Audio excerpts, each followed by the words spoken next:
Mesdames et messieurs, bonjour et bienvenue pour cette émission en live du Raiffeisen Centre des entrepreneurs dédié à la pandémie Covid-19 pour les entreprises. Mon nom est Louis Grosjean et j'aurai le plaisir d'animer cette séquence avec mes hôtes que je vais présenter dans un instant.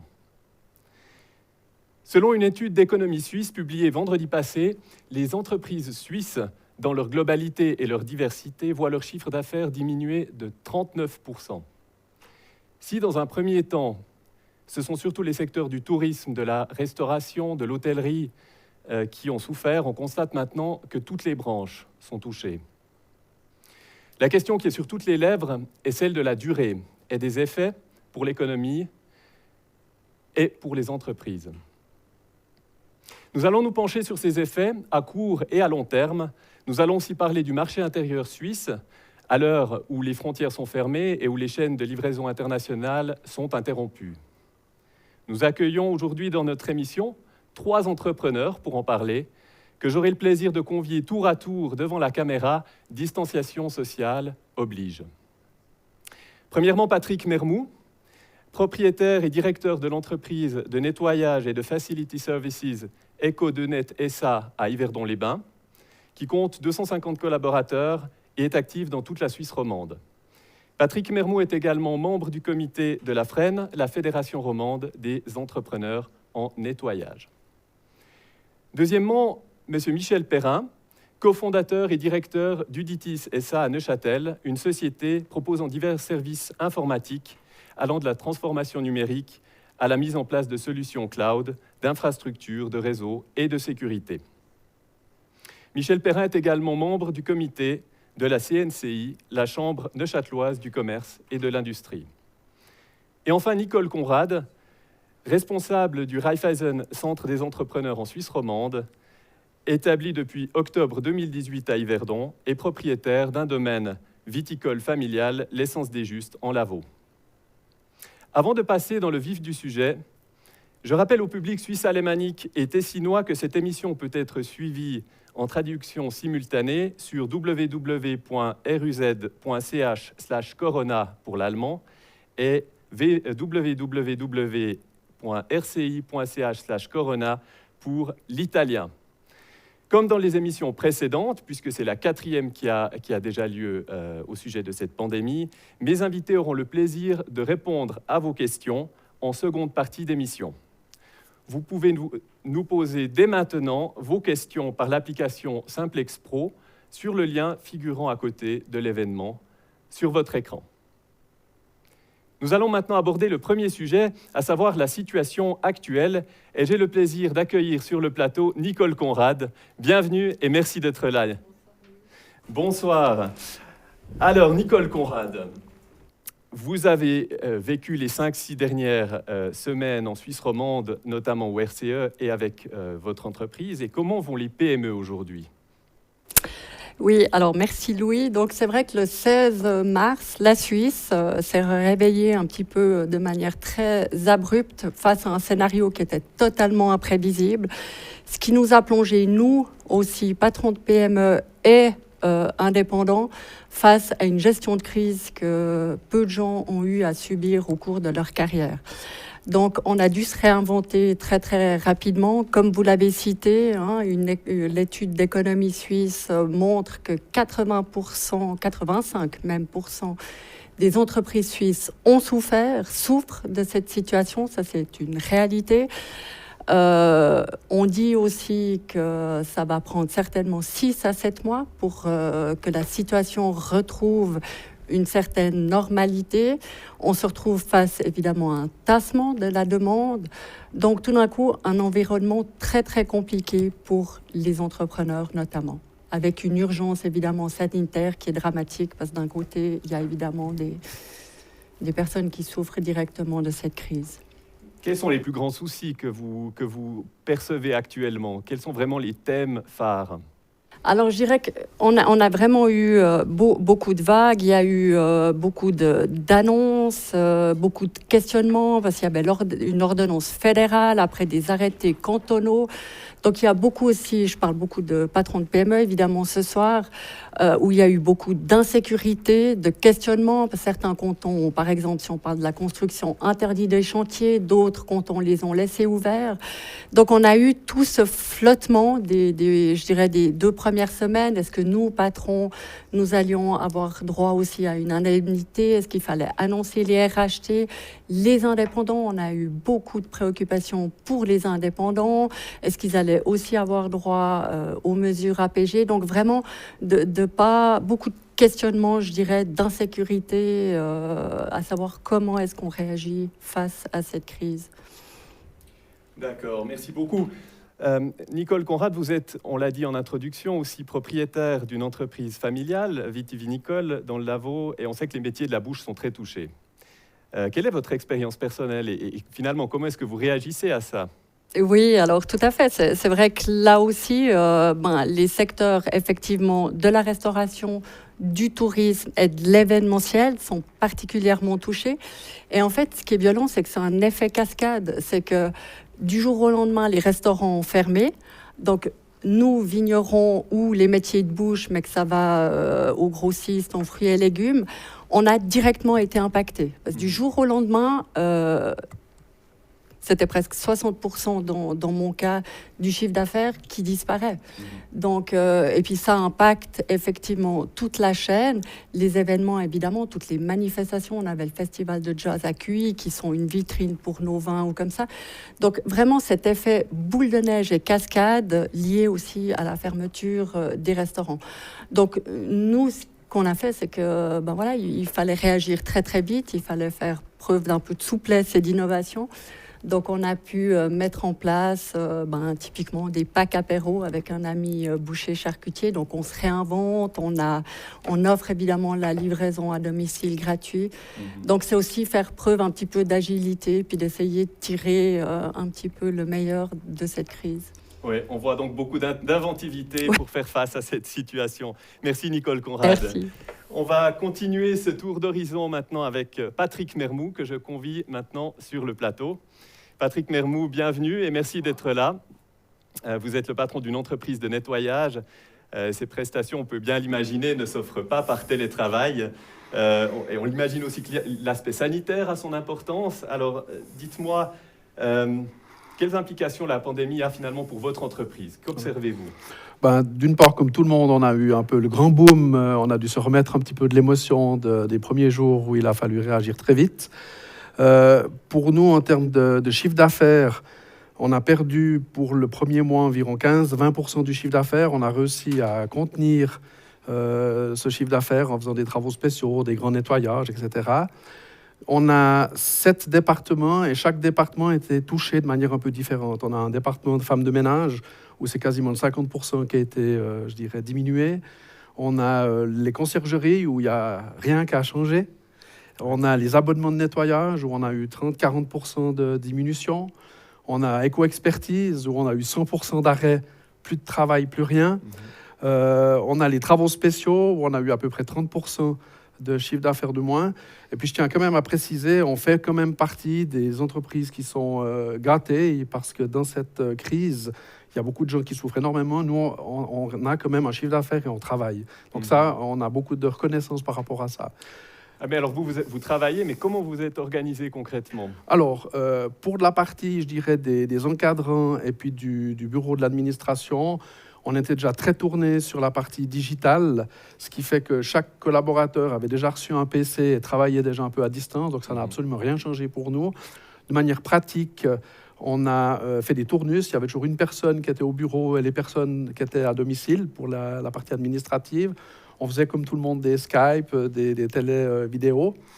Et puis pour la partie du terrain, alors je dirais il a fallu penser, d'abord gérer la panique de nos collaborateurs, la panique de nos clients. Ils osaient pas aller travailler, ils ne savaient pas comment, il y a des gens malades, ils ne savaient pas s'ils avaient vraiment le symptôme, pas le symptôme.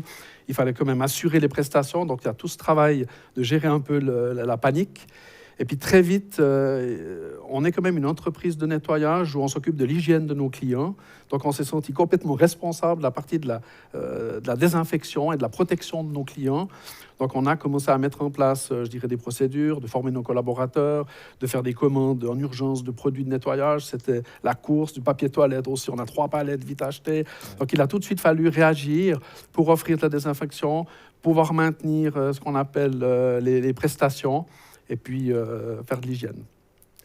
Merci Patrick Mermoux. Alors, d'une part, il y a votre entreprise, évidemment, mais on imagine qu'il y a de nombreuses entreprises que vous voyez, vous voyez ce qui se passe sur le terrain, vous les comptez parmi vos clients.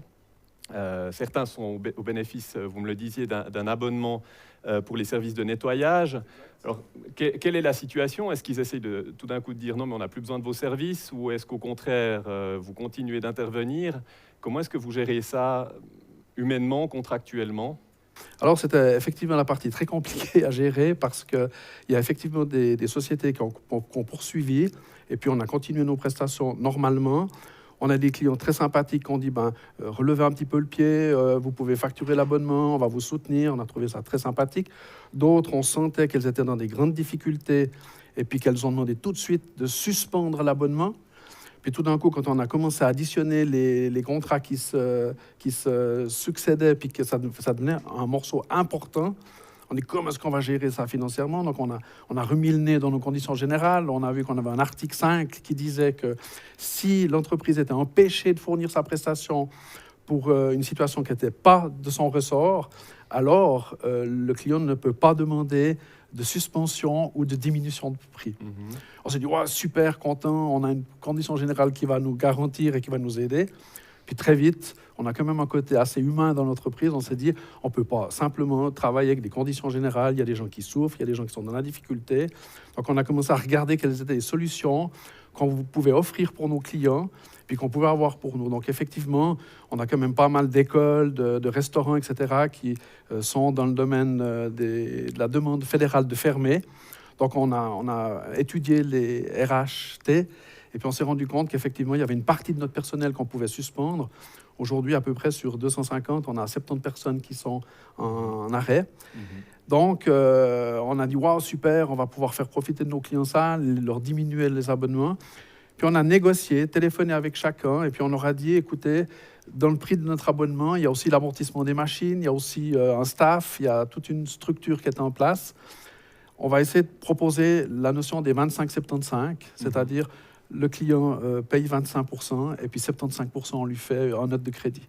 Et puis on a eu un accueil formidable avec ça et je dirais c'est plutôt sympa, quoi. Donc de manière générale, si on s'implique, qu'on regarde comment est-ce qu'on peut trouver des solutions pour nous et pour les clients, ça matche assez bien. On est tous dans le même bateau en réalité. Mais oui.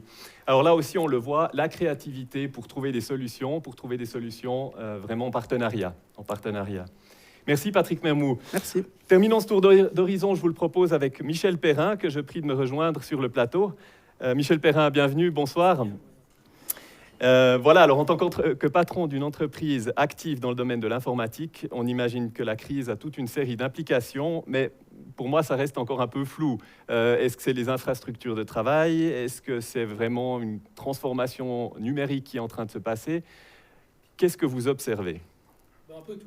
Déjà, il y a effectivement un choc, un inventaire qui est fait sur les capacités des entreprises à pouvoir mettre les collaborateurs et les laisser à la maison. Un constat qui se dit c'est pas possible, ça va pas fonctionner. Et puis là, je dirais, plein d'efforts qui se font à gauche et à droite pour trouver du matériel, pour augmenter les VPN, pour commencer de construire un travail à domicile, entre autres. Société de services, c'est exactement ce qui s'est passé depuis le 12 mars. Nous l'avions pris un petit peu en amont. On s'est confiné au niveau de la société quelques jours avant, parce qu'on est bien équipé, parce qu'on a l'habitude, on sait exactement comment on fonctionne à distance. On a ça déjà dans nos veines.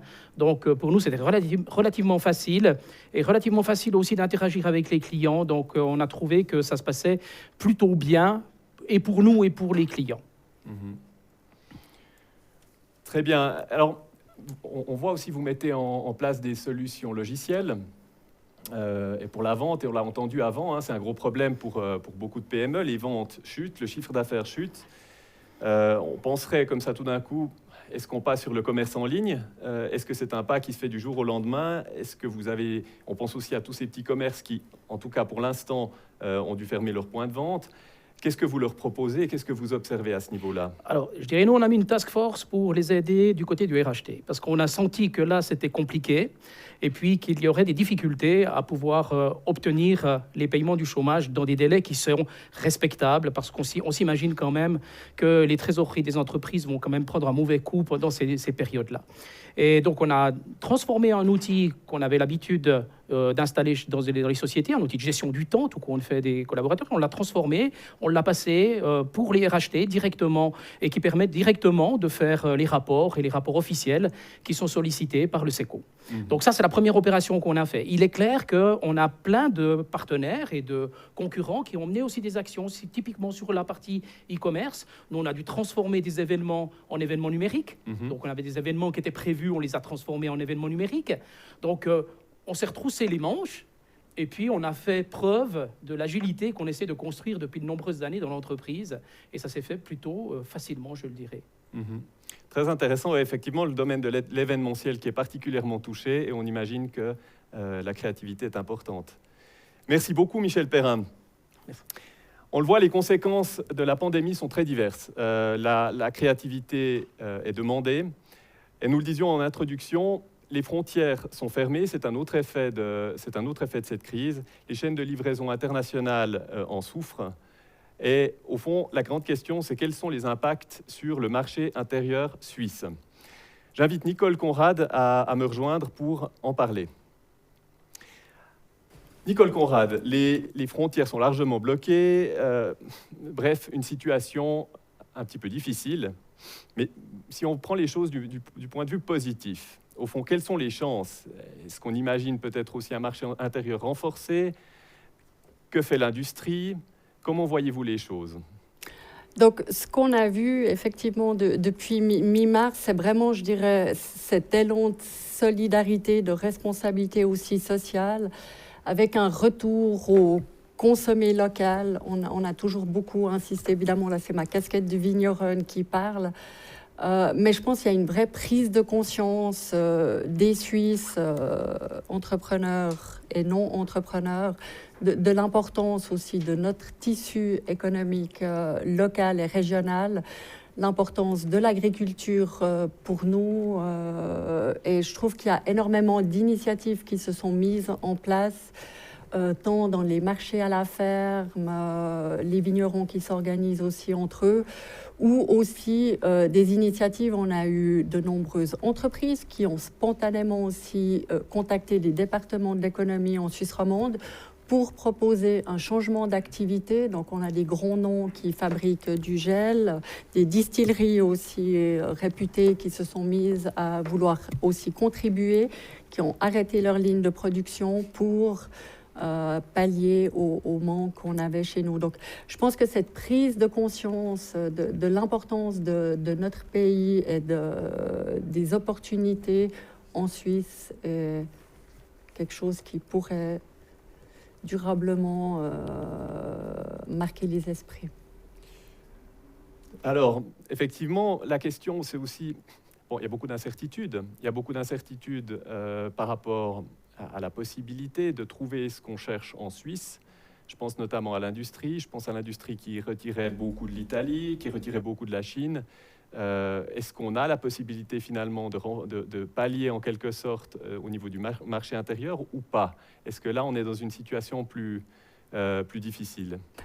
Je pense qu'il n'y a pas de miracle. Quand on regarde la population suisse, on n'arrivera pas à pallier, mais c'est de nouveau ce qui fait un peu peut-être le gap, la différence entre les entreprises, vraiment nos PME, qui sont exportatrices, et souvent elles sont exportatrices souvent à plus de 95%. Donc elles sont carrément évidemment impactées, notamment les entreprises qui dépendent très fortement des marchés asiatiques, puisque là, c'est clairement toutes les frontières sont fermées. Les entreprises de transport aussi, pour les citer, c'est compliqué évidemment parce qu'on travaille beaucoup avec l'Italie. Là, ils ne vont pas pouvoir changer leur modèle d'affaires, mais je sens que dans les téléphones qu'on a eus, les échanges que j'ai pu avoir avec des patrons de PME, il y a quand même une prise de conscience. Un exemple qui était flagrant, c'était les call centers, puisque toutes les entreprises sont débordées par leurs call centers. Il y a eu, on le sait, une vague de délocalisation des call centers. Et maintenant, vraiment, je trouve que les gens sont aussi conscients, les patrons de PME, aussi de grandes entreprises, sont aussi conscients de la force et des ressources suisses. Ouais. Donc un retour pour certains points au local, à la production ou en tout cas aux ressources nationales. Vous en avez parlé à l'instant, vous avez eu beaucoup d'entretiens avec les entrepreneurs, d'où la question du rôle que joue le RCE. Est-ce que dans ce cas-là, vous intervenez aussi ? Alors effectivement, au centre des entrepreneurs du groupe Raiffeisen, on a réagi très vite puisqu'on a l'avantage d'être tous des entrepreneurs. Donc on a mis sur pied dès le 16 mars en fait une helpline. Et j'avoue qu'on a été débordés de téléphones. On a eu beaucoup, enfin c'était très intense comme téléphone à vivre parce qu'on a senti beaucoup de détresse. Les gens avaient besoin de parler, ils avaient besoin d'être aiguillés entre l'ordonnance fédérale des arrêtés cantonaux. Donc vraiment, en fait, toute l'essence d'un centre au service des entrepreneurs. Ce qui est beaucoup ressorti, c'est qu'on est quand même le plus grand club, je le répète, c'est un point qui est important, on a la chance d'être le plus grand club de patrons de PME en Suisse, avec plus de 1800 membres sur toute la Suisse. Et cette notion de réseau, de mise en relation, c'est quand même une force. Et dans ces temps de crise, d'autant plus où on a besoin d'échanger, d'avoir cette porte ouverte pour nous les romans sur la Suisse allemande, donc on est tous bilingues au RCE, et cette possibilité de mise en relation sur le marché, parce que je continue à le dire, le marché alémanique pour beaucoup de PME, c'est quand même le marché numéro 1, et là fait toute l'essence d'un centre pour les entrepreneurs. Merci Nicole Conrad. Voilà, parmi les conditions cadres, on en a parlé, il y a les frontières, mais il y a aussi le rôle que joue la politique. Et j'invite maintenant Michel Perrin à me rejoindre. Voyons un petit peu le rôle que la politique peut jouer. Vous êtes membre du comité de la Chambre neuchâteloise du commerce et de l'industrie, donc à ce titre, on peut dire sur la charnière entre l'économie et la politique. Et on l'a dit, de nombreuses mesures ont été mises en place au niveau fédéral, au niveau cantonal pour aider les PME. Votre regard de patron, est-ce qu'on en fait assez? Est-ce qu'on en fait trop? Combien de temps on pourra encore faire ça? Est-ce qu'il faudrait faire plus? Quel est votre avis?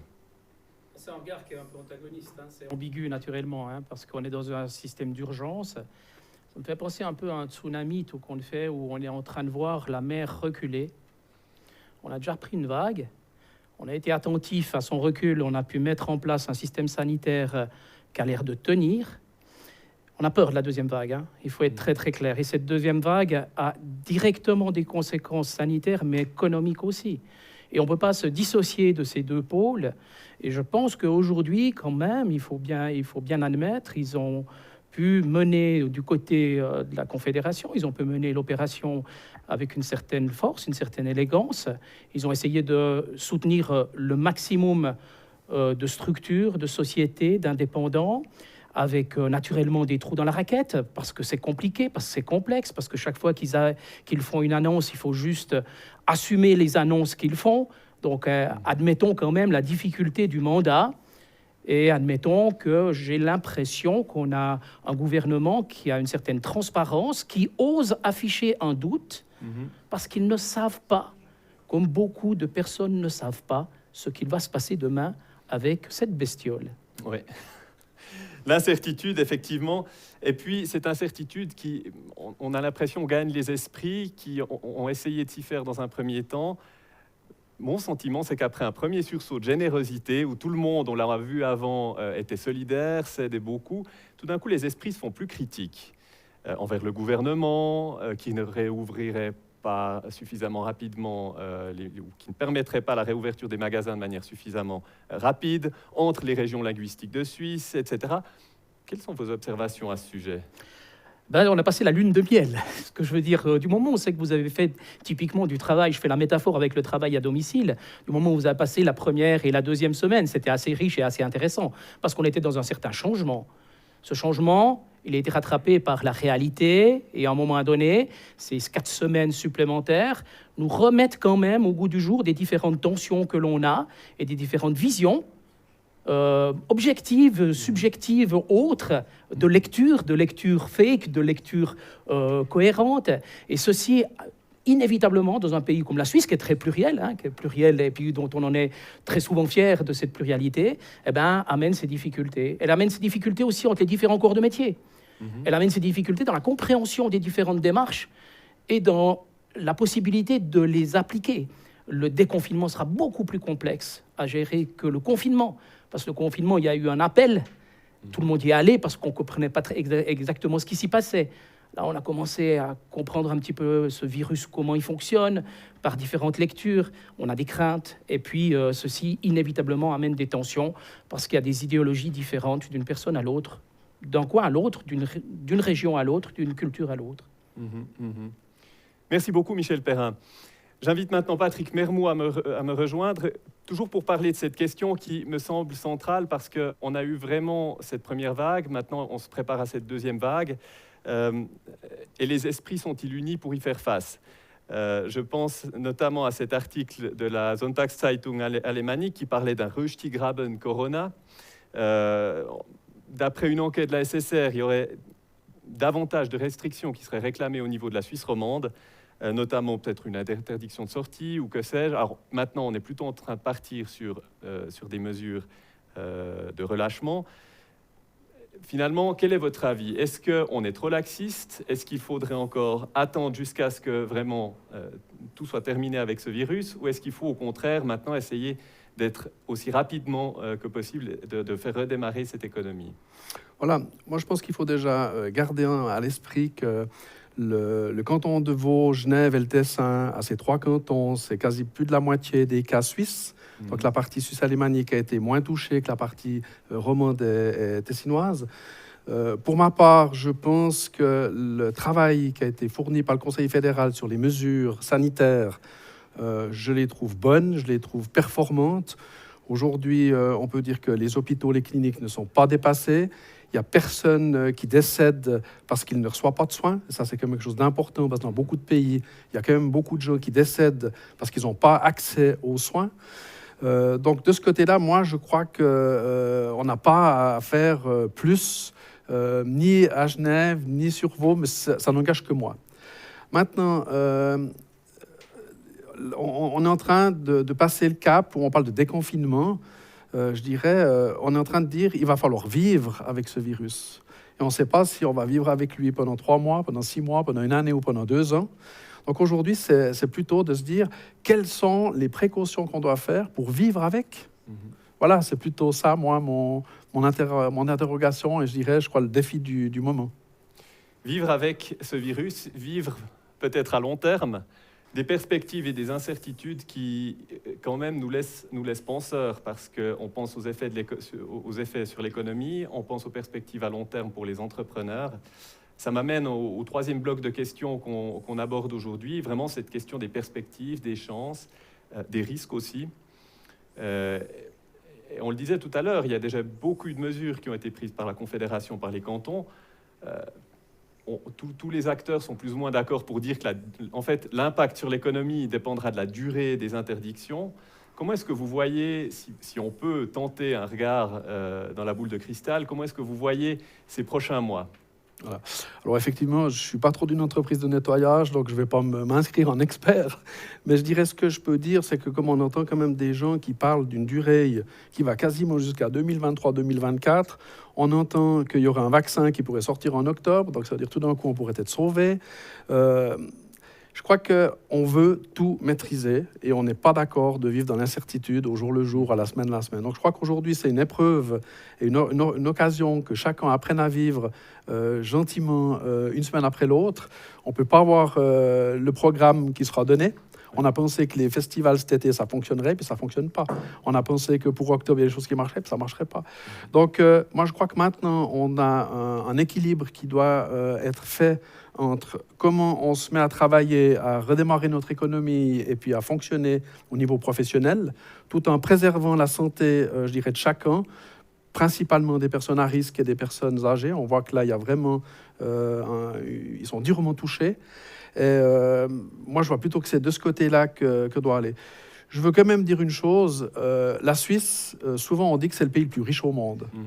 Aujourd'hui, avec les remboursements, on a un endettement collectif qui est en dessous de 100 milliards.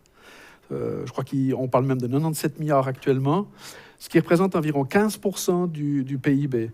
Donc aujourd'hui, je dirais, on aurait facilement la possibilité de doubler cette dette pour arriver à 200 milliards. Donc ça veut dire que je pense qu'à la fois les collectivités, la Confédération a l'argent nécessaire pour vraiment aider tout le monde et passer ce cap. On dit on met de l'argent de côté, on ne sait jamais quand il arrivera. Ben, c'est arrivé, ouais. On y est. Ouais. Donc moi je pense qu'il faudrait du courage de la part du Conseil fédéral pour vraiment donner les moyens de traverser cette crise sur la partie financière. Et puis je dirais jauger, comme l'avait dit mon collègue, la deuxième vague, il ne faut pas qu'elle arrive. Donc ça veut dire qu'on doit vraiment gérer pour que les hôpitaux ne soient pas débordés, puis qu'on puisse quand même faire nos activités, puis que ce virus, moi je disais toujours... on ne sait pas qu'est-ce qui se passe avec ce virus, c'est quand est-ce qu'on va l'attraper. Donc, c'est se protéger et puis de se dire, voilà, on doit vivre avec, il y a les recherches qui doivent se faire. Et voilà, c'est un inconnu. Et comment vous allez vivre, vous, concrètement, avec votre entreprise ? Alors, nous, on se pose des questions. C'est chaque semaine, on réfléchit. Là, typiquement, cette semaine, on est en train de mettre en place comment on peut aider nos clients pour redémarrer. Donc, on va mettre à disposition, par exemple, des personnes à plein temps dans les grandes entreprises qui vont faire que la désinfection. On va organiser des passages complémentaires. On va fournir du matériel et des produits. On a acheté plus de 10 000 masques et on veut les donner quasiment prix coûtant parce qu'on ne veut pas faire de l'argent là-dessus. Mais comment est-ce qu'on peut aider, participer, vivre ensemble ? Donc, voilà. Après, pour la partie d'organisation, on va mesurer, je dirais, s'il y a des secteurs qui sont bloqués, s'il n'y a pas de secteurs qui sont bloqués, si on doit faire une mise en repli, si on doit continuer nos affaires. On ne le sait pas. Et chaque semaine, je dirais, on se pose des questions pour avoir des réponses. Chaque semaine apporte son lot d'incertitudes et son lot de réponses, voilà. Et il s'agit d'y répondre. Et on peut dire qu'on est confortable dans l'incertitude, parce que ça, je crois que c'est important, c'est d'arriver à être confortable avec je ne sais pas pour demain. Oui, c'est un message fort et je crois qu'il faut qu'on le retienne. Merci Patrick Mermoux pour ce regard. J'invite maintenant, pour ce troisième bloc, Michel Perrin à me rejoindre. Alors là aussi, même exercice, Michel Perrin, tentons de voir un petit peu les scénarios à venir. Quel choc finalement, quel choc arrive ? Vous parliez de cette deuxième vague tout à l'heure. Et pour combien de temps ? À quel horizon est-ce qu'on doit se préparer ? Bien malin, celui qui le sait. Et je pense qu'on doit être très vigilant vis-à-vis de ce qui va se passer ces prochaines semaines, ces 2 prochains mois, vont nous dicter fondamentalement la fin de l'année. Donc, cette période de déconfinement par étapes est certainement une bonne démarche pour continuer de juger. Ouais. Mais si ceci revient, quelle action prendre ? Là, je pense que tous les gouvernements sont dans la même situation. Mais je reviens sur ce qu'a dit Patrick. Il y a un point qui est sûr, c'est que nous avons la chance d'être nés géographiquement dans ce pays par rapport à d'autres pays qui vont se trouver dans des qui vont se trouver dans des situations catastrophiques, non seulement sanitaires, mais aussi économiques.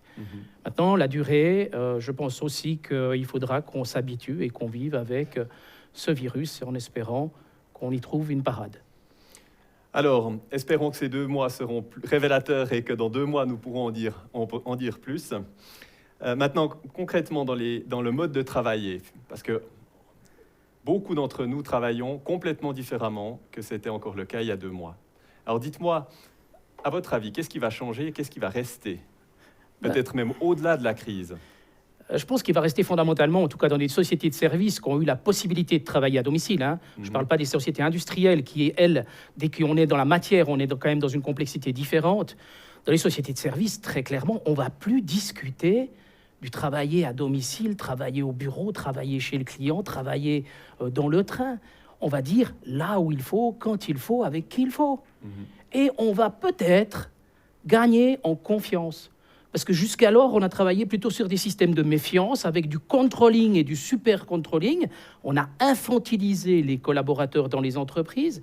Et j'espère vivement que cette période nous permette d'éviter de se réinstaller dans ce qu'on a vécu pendant le passé et qui, à mon avis, est un peu réducteur pour les personnes que l'on engage. Je me réjouis beaucoup de voir si effectivement ça se réalise.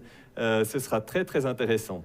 Merci Michel Perrin. Merci. Espérons que ça se réalise. Et tournons notre regard maintenant sur l'industrie avec Nicole Conrad.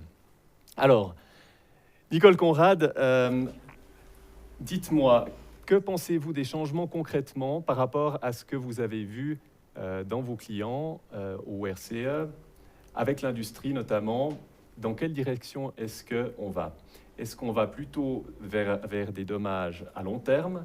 Est-ce qu'au contraire, on arrivera à sauver les meubles dans une grande mesure?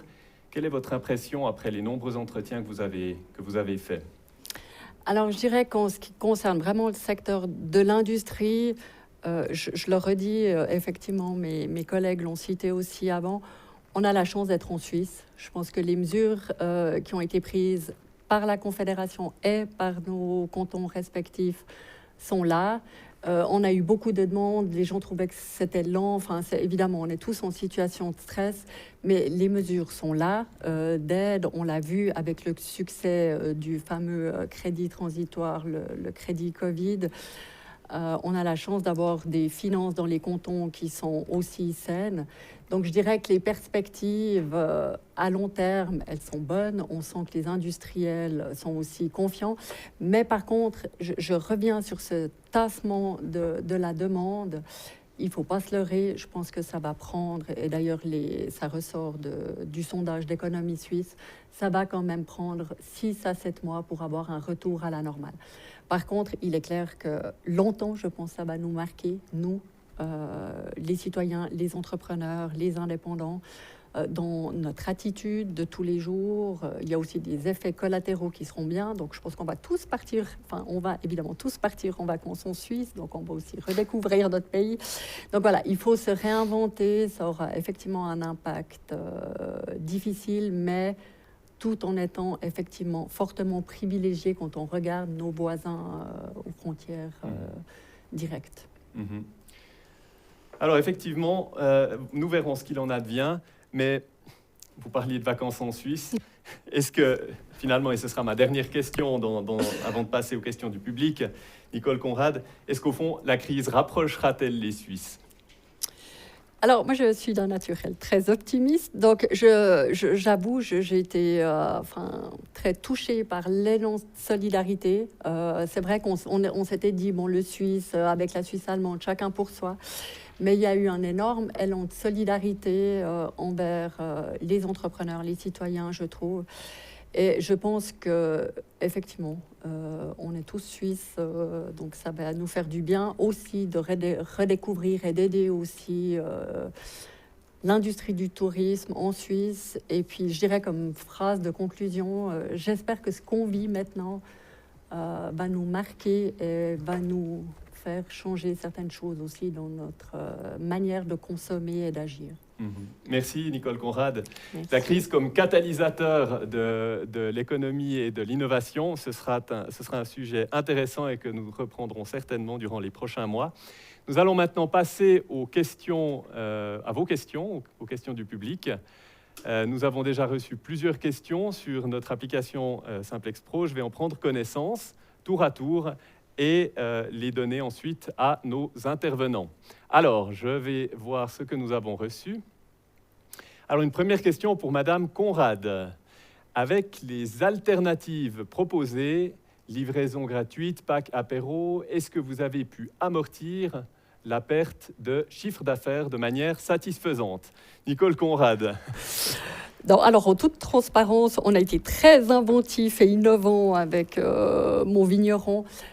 Mais clairement pas, effectivement, parce qu'on a quand même encore un stock de la récolte précédente et c'est quand même des volumes astronomiques qui partent dans le secteur de la gastronomie et de l'événementiel. Donc non, pour moi, pour mon domaine, ce qui était important, c'est de pouvoir quand même rester au contact de mes clients. Mais clairement, non. On a eu aussi la chance, évidemment, d'avoir des initiatives cantonales qui ont aidé les vignerons, notamment dans le canton de Vaud, avec une suppression de la taxe de l'Office des vins vaudois. Mais la situation est... On fait ce qu'on peut avec ce qu'on a, mais non, clairement pas. D'accord. Mais maintenir le contact, c'est certainement un point important. Une question maintenant pour Monsieur Patrick Mermoux. Patrick Mermoux, je vous invite à me rejoindre. Alors, avez-vous pu fournir en matériel de protection ou avez-vous pu fournir suffisamment de matériel de protection pour vos équipes? C'était vraiment une course parce qu'il fallait dénicher. Tous les fournisseurs étaient en rupture de stock. Donc, on a réussi à retrouver par-ci, par-là. Je dirais, le plus dur, c'était vraiment d'arriver à avoir ce qu'on appelle les masques. C'était vraiment le plus dur. Les produits, on a eu la chance de réagir très vite et puis d'oser faire des stocks assez importants en désinfection aux mains, désinfection au sol, etc. Au niveau des combinaisons, on en avait assez. Au niveau des lunettes, on en avait assez parce qu'on fait des nettoyages diogènes. Donc, on a déjà un petit peu de structure. Au niveau du gant, on a pu très vite acheter plusieurs milliers de gants. Donc, on n'a pas eu de problème. Et puis, maintenant, on est content. On a eu des masques. Et puis, la semaine prochaine, on en reçoit encore 2500. Puis, la semaine d'après, on va encore recevoir 5000. Donc, là, maintenant, on est dans la vitesse de croisière et c'est bon. On a aussi commandé beaucoup de distributeurs pour se laver les mains, qu'on donne la possibilité d'installer chez nos clients pour la reprise, que les collaborateurs puissent désinfecter. Donc là, on en a acheté aussi des centaines. Donc voilà, mais c'est vraiment une course. On voulait acheter un brumisateur pour, par exemple, la désinfection d'un container de chantier. Et puis, les ruptures de stock, c'est partout en Europe. Donc, il y a des listes d'attente. Donc là, effectivement, on a les vieilles machines qu'on avait, mais les nouvelles qu'on voulait acheter, on n'y arrive pas. Voilà. Alors, merci Patrick Mermoux. On a une question suivante. On a l'impression que certains entrepreneurs ne pourraient pas procéder systématiquement, mais sont plutôt en mode réactif ad hoc, comme en état de choc. Est-ce que cette impression est correcte? Avez-vous été complètement pris par surprise par le corona?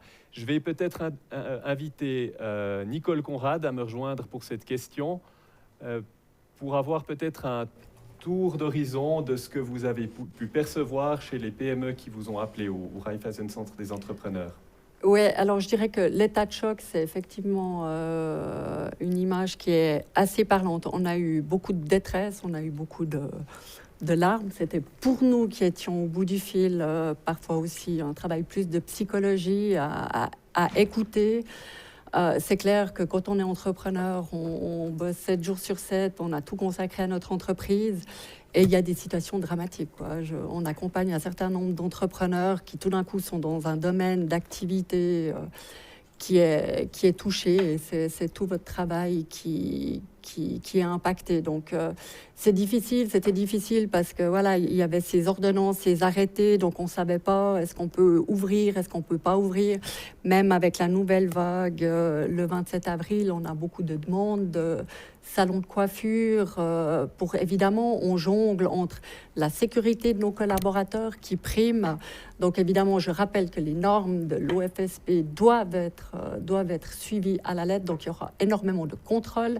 Les syndicats avertissent déjà qu'ils vont intensifier aussi les contrôles, les différents départements de l'économie pour s'assurer évidemment de la santé de nos collaborateurs. Donc nous, en tant qu'employeurs, on doit garantir ça. Donc il y a beaucoup de questions, d'inquiétude de savoir, ok, mais je vais couper les cheveux, mais est-ce que j'ai de la peine à trouver des masques en plexi? Donc vraiment beaucoup d'interrogations. Je pense qu'on est beaucoup à attendre la conférence de presse du Conseil fédéral le mercredi 29, qui va engendrer évidemment après des diverses arrêtés cantonaux. Donc beaucoup d'attentes, on doit apprendre à vivre au jour le jour. Moi, on utilise beaucoup le terme de patience, de solidarité, de se dire qu'il y a pire autour de nous et puis de vivre au jour le jour. Merci, Nicole Conrad. Une question pour Monsieur Perrin, que j'invite à me rejoindre. Pour l'outil que vous avez mis en place pour les déclarations RHT, est-ce que cet outil est disponible en ligne? est-ce que, par exemple avec un coût à l'utilisation, est-ce qu'il y a une possibilité pour des clients que vous n'avez pas encore de s'inscrire? Il me semble que vous avez directement là un client potentiel qui s'intéresse à vos prestations. Il peut aller sur notre site, il clique trois fois et il va trouver toute la démarche et c'est gratuit. Nous avons décidé de le faire gratuitement parce qu'on est dans une situation qui est compliquée. Nous, la mutation nous a pris effectivement une task force de quelques jours, mais on sentait qu'on avait envie aussi de mettre notre patte en mode RSE, je dirais, en responsabilité sociétale au niveau de l'entreprise. Et on avait ça dans les mains et ça nous semblait être adéquat pour simplement rendre un service à la ligne. Donc cet outil est gratuit, on est inondé de sollicitations et de demandes, il est vrai, donc cette chère personne attendra aussi un tout petit peu certainement, mais ça facilite énormément la tâche et je peux vous assurer que ce qui est compliqué, c'est que les procédures changent en permanence. À chaque conférence de notre Conseil fédéral, on a des adaptations qui se font et nous sommes très affûtés à ces adaptations avec un service de l'État qui nous aide et un service du chômage avec lequel on est en relation permanente. On a décidé de faire ce travail-là et puis c'est un peu notre cadeau à la douleur parce qu'on ne savait pas comment combler la douleur de cette pandémie. Merci Michel Perrin. Alors, on a une question qui nous vient maintenant du Tessin pour Madame Conrad. Alors, attention, une question politique. Le Conseil fédéral doit-il renforcer le marché intérieur, le tourisme intérieur, le commerce intérieur? J'imagine évidemment que cette question, ça n'est pas anodin. Hein. Le Tessin a passablement souffert. Le Tessin, qu'on sait être la destination de nombreux touristes à partir de Pâques, et qui, évidemment, s'attend à un été mêlé d'incertitudes. Comment est-ce que vous voyez les choses et surtout le rôle de la politique? Alors, clairement, il y a un courrier des organismes liés au tourisme, donc je ne vais pas tous les lister, mais qui ont écrit à la présidente de la Confédération, je crois hier ou avant-hier. Donc, il y a une demande, tous les acteurs du tourisme se sont mis ensemble. Copie a été faite de cette lettre dans tous les quotidiens, en tout cas romans. Je pense la même chose en Suisse allemande. Donc c'est clair que c'est au cœur des préoccupations, je pense aussi de nos 7 conseillers fédéraux. C'est clair que l'impact est énorme. Le Tessin particulièrement, vu que c'est aussi un lieu de résidence secondaire, y compris pour les Suisses, qui n'ont clairement pas pu y aller, notamment à Pâques. Maintenant, je pense que notre Conseil fédéral est tout à fait conscient de l'enjeu économique. Je sais qu'il y a des initiatives déjà qui se mettent en place, donc je peux que vous dire d'être solidaire et de booker déjà vos vacances. En Suisse, on a des magnifiques régions, ça nous permet de redécouvrir notre pays. Comme vous l'avez vu, à chaque conférence de presse, les mesures sont annoncées. Il faut aussi qu'on ait un peu de patience vis-à-vis de notre gouvernement fédéral et nos gouvernements cantonaux qui travaillent d'arrache-pied, dorment peu ces temps et qui gèrent les urgences au mieux. Mais je pense que les choses se mettront en place. On avancera déjà avec la conférence de presse de mercredi prochain. Conférence de presse que nous nous réjouissons de suivre et qui sera effectivement décisive. La question suivante. Concrètement, cette crise va-t-elle vous amener à changer certaines choses dans votre entreprise et quoi? Alors là, on a déjà passé un petit peu à travers cette question, mais peut-être Patrick Mermoux, est-ce que vous me feriez part de l'une ou l'autre observation? Écoutez, dans le cadre de notre entreprise, on avait mis il y a une dizaine d'années en place une forme de management centré sur l'humain, où on s'est inspiré de la méthode Maria Montessori et de la méthode Carl Rogers. C'est-à-dire qu'à partir du moment où chaque humain possède un cerveau et une conscience, eh bien, de pouvoir travailler ensemble, c'est quelque chose d'intelligent. Et je prendrais la métaphore en disant si une entreprise doit reposer sur 3 personnes ou sur comme un 1000 pattes, on passera beaucoup plus loin. Et aujourd'hui, dans une crise comme celle-ci, quand chacun doit travailler à domicile, les gens ne doivent pas se croiser, il faut prendre des initiatives, etc. Si chacun devient autonome, alors, je dirais, on obtient des résultats qui sont formidables. Et aujourd'hui, je dois dire que je profite de saluer mon équipe, qui est une équipe formidable, qui est autonome, qui s'investit et qui travaille. Et je crois qu'aujourd'hui, vous voyez, dans le nettoyage, on a tous les mêmes produits. On peut digitaliser une partie, mais comme vous l'avez dit au départ, on ne peut pas digitaliser la poussière ou la saleté. Par contre, ce qu'on peut faire, c'est vivre ensemble différemment.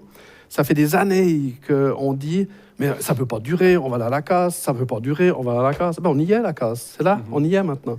Donc je crois qu'aujourd'hui, les gens qui sont à domicile, je dirais, réfléchissent, puis ils se disent, ben, tiens, ils ont le temps de réfléchir, de revisiter leur famille, leurs loisirs, leur manière de travailler, etc. Je crois qu'on doit se réinventer. Et je crois que pendant cette période-là, il y a plein de gens qui disent, mais quand ça va repartir, on va tout oublier. Il y a plein de gens qui vont tout oublier, mais il y en a un certain nombre qui ne vont pas oublier et qui vont s'investir pour dire, voilà, il faut peut-être penser à la décroissance, il faut peut-être penser à travailler de manière beaucoup plus respectueuse, mettre un peu d'écologie. Nous, on est éco de net, donc c'est de l'écologie, mettre de l'humanisme, respecter les humains. Quand on collabore avec, ils vous leur donnent 1000 fois. Et je crois que c'est toutes des valeurs qu'on a perdues. Et j'espère au moins que cette crise permettra cette prise de conscience. Je vais peut-être faire un petit coup de gueule sur ce thème-là. On vit dans un monde maintenant où l'évasion fiscale est devenue un sport planétaire.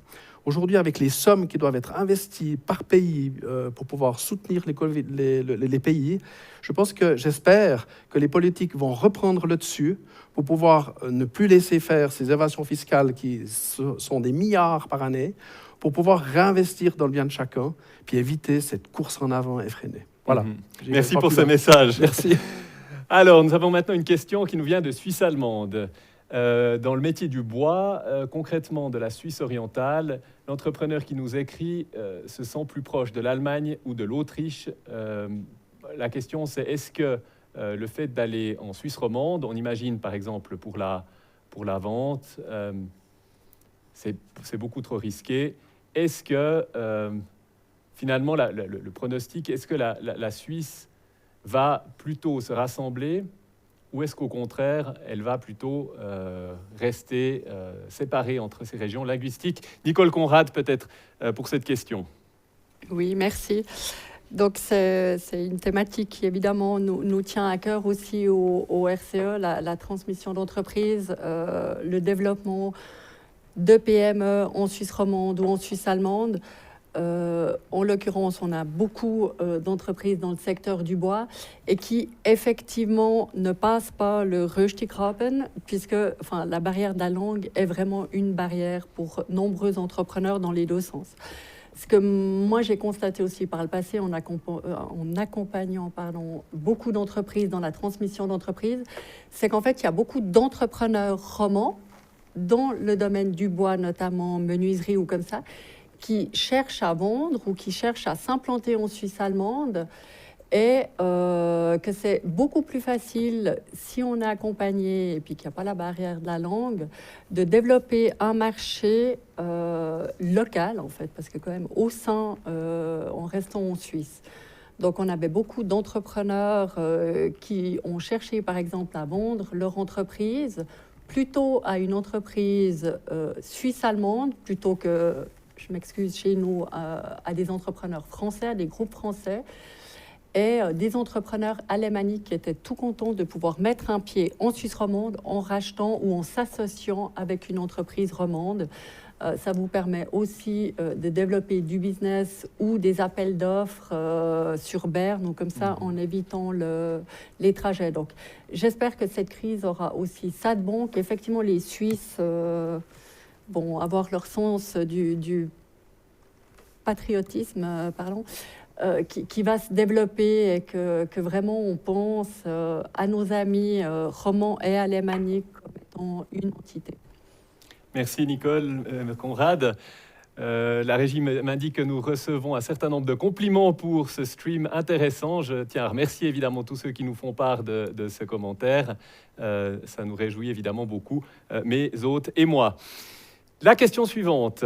Avez-vous eu aussi des collaborateurs qui n'ont pas du tout compris les mesures? Le canton de Vaud n'a-t-il pas un peu dramatisé avec le lockdown? Alors peut-être une question pour Patrick Mermoux. Vous êtes à Yverdon. Oui.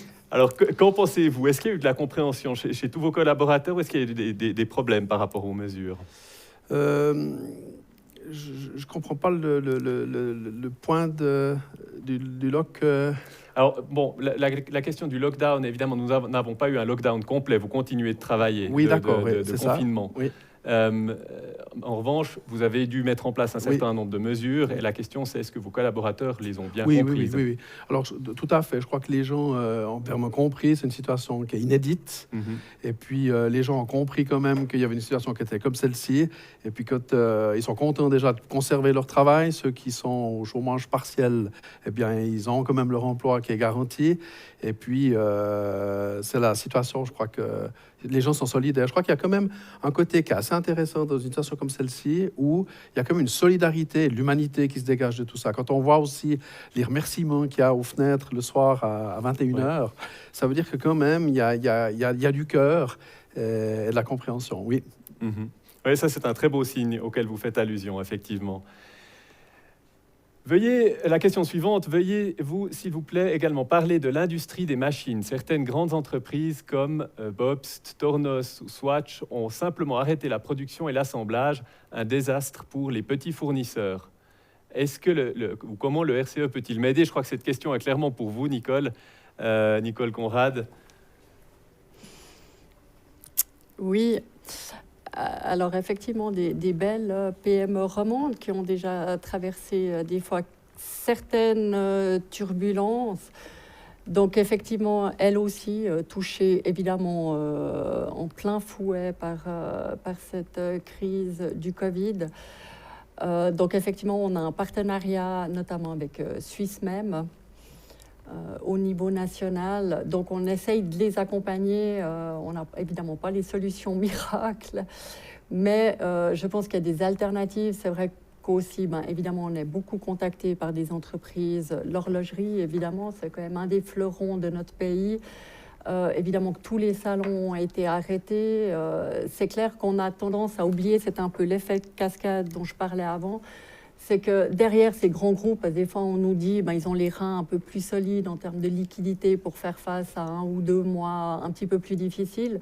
Mais ce qu'on a tendance à oublier, c'est que derrière ces fleurons de notre industrie, c'est qu'il y a tout un tas de petites PME et d'indépendants qui travaillent pour ces gens.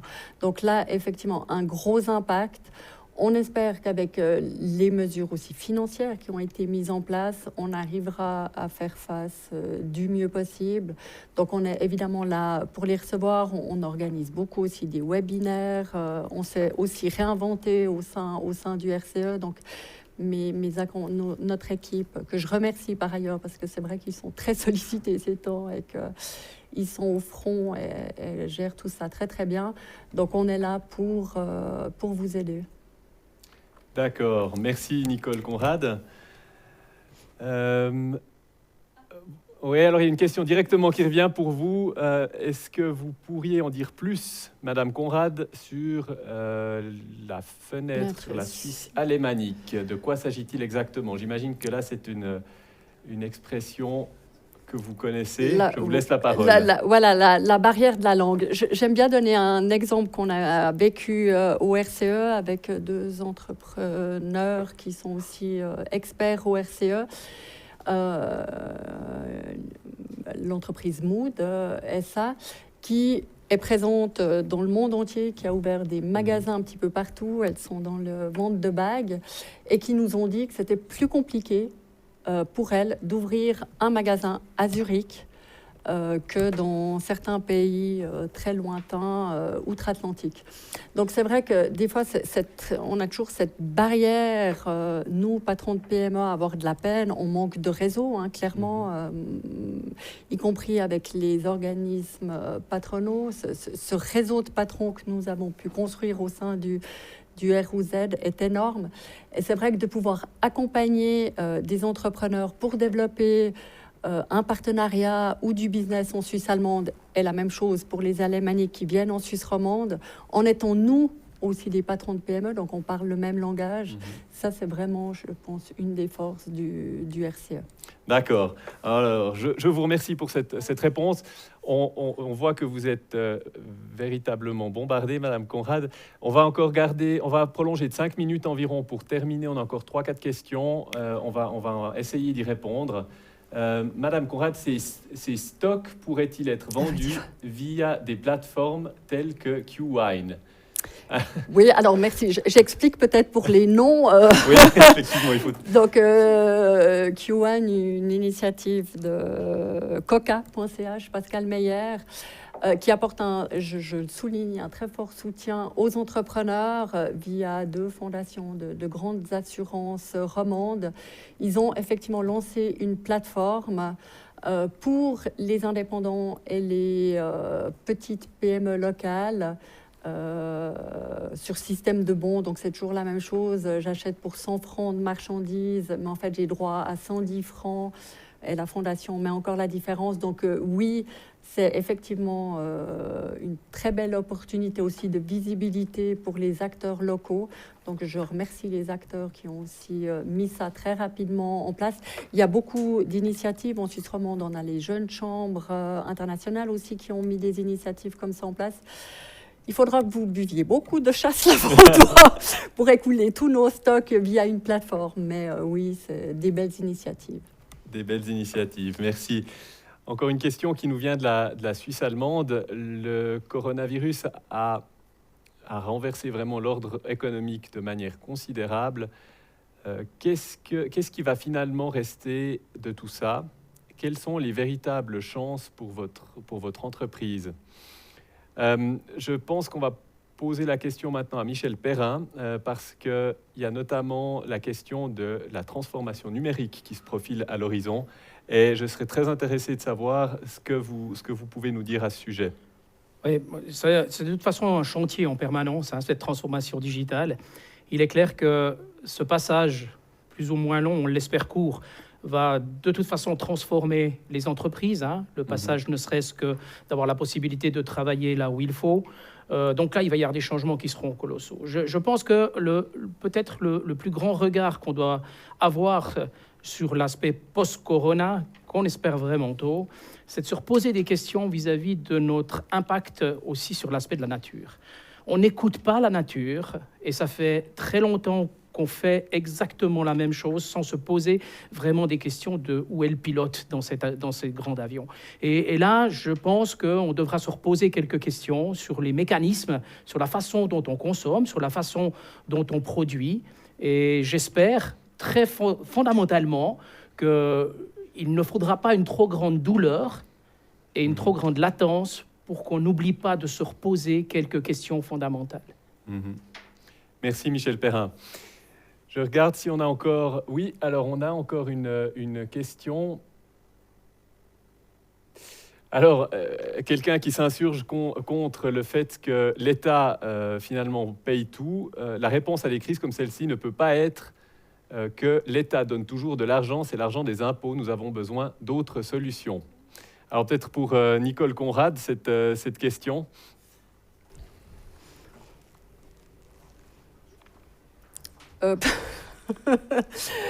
Oui, disons que c'est pas forcément l'argent du contribuable. Selon les cantons, les mesures qui ont été mises en place sont aussi des réserves qui ont été faites par le canton. En même temps, c'est pas comme on a pu l'entendre au travers de la presse.